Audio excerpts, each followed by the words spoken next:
Bem, no capítulo de conjunções, você aprendeu que é importante memorizar as conjunções. De fato, memorizar vai poupar tempo de resolução de prova. Porque há conjunções que indicam sempre a mesma ideia. Ou seja, quando você decora, você já sabe que não pode ser outra coisa. Por exemplo, a conjunção embora. Embora é sempre concessiva.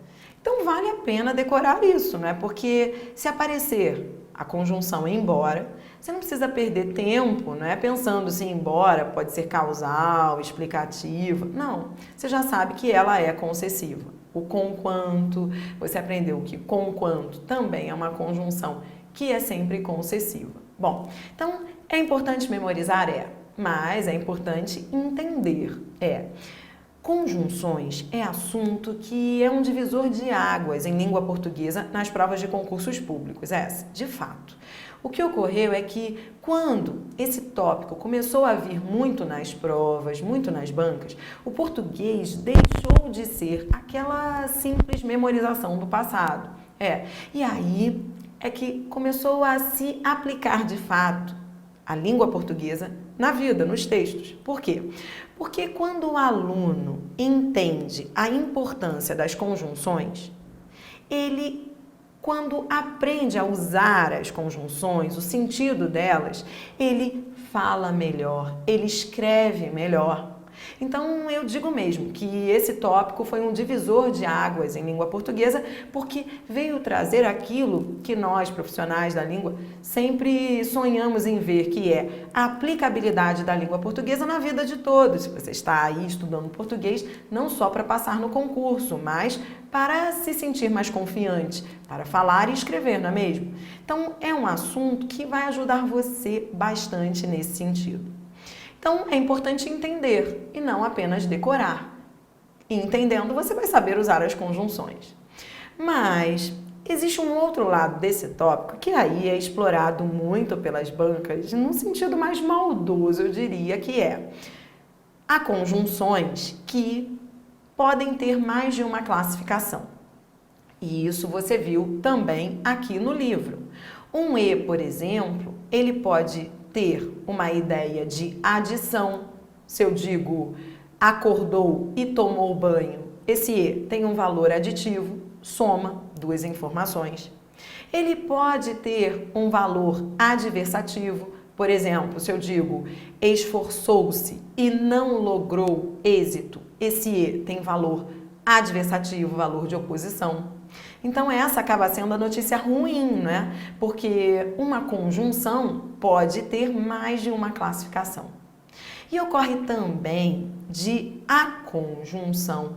Ela, além de conjunção, poder ser outras coisas, ter outras classificações. Quer dizer, é sobre isso que eu quero falar. Quero usar a questão a seguir para mostrar que uma conjunção pode, às vezes, ser pronome, ser preposição. Vamos ver isso? Vamos à próxima questão, vamos lá.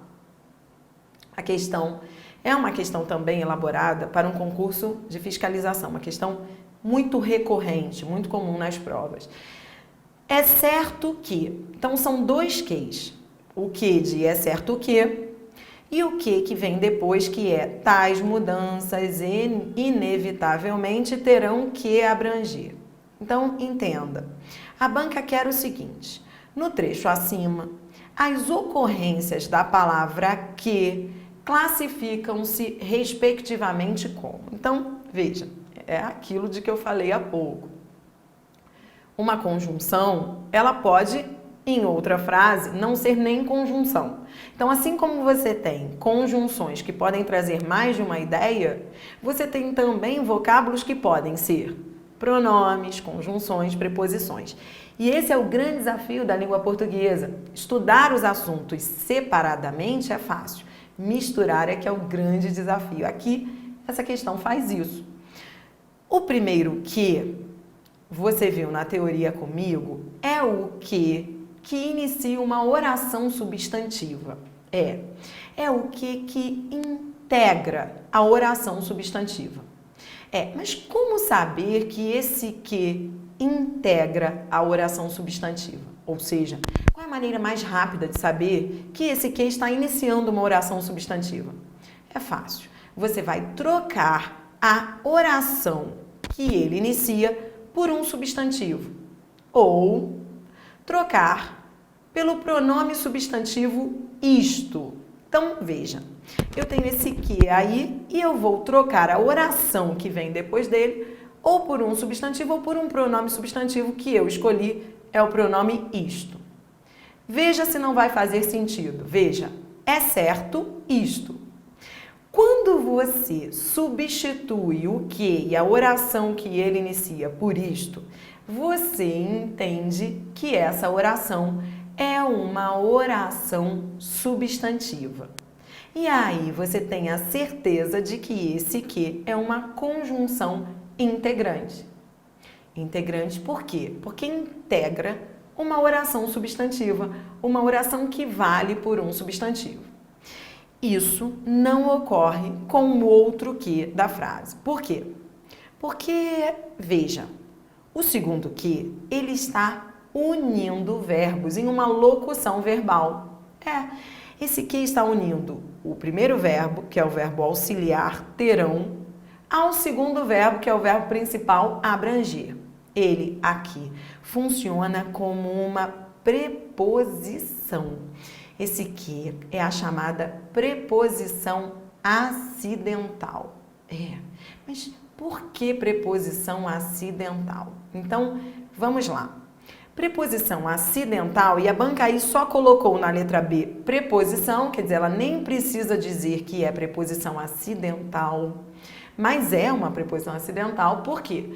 Por que acidental? Porque o que? Nesse caso, ele está funcionando como preposição, ele não é uma preposição essencial. Vamos pensar na lista das preposições essenciais que você estudou comigo no capítulo de preposições. Quais são as preposições essenciais?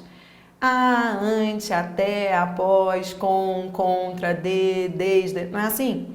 O que não estava lá na lista das preposições essenciais, não estava, não. Então, por quê? Porque ele não é uma preposição essencial.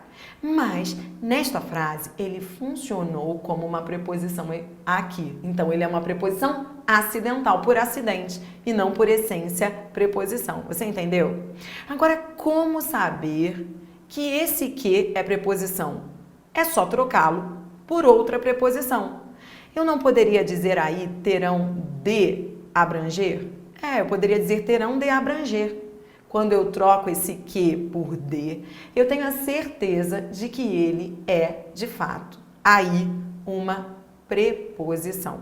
Por isso a resposta foi letra B. Agora, fechando comigo aí a questão, entenda o seguinte.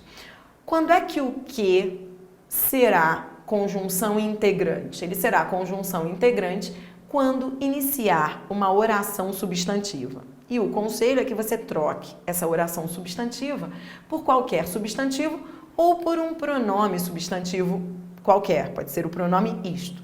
Tudo bem? E quando é que o que será preposição?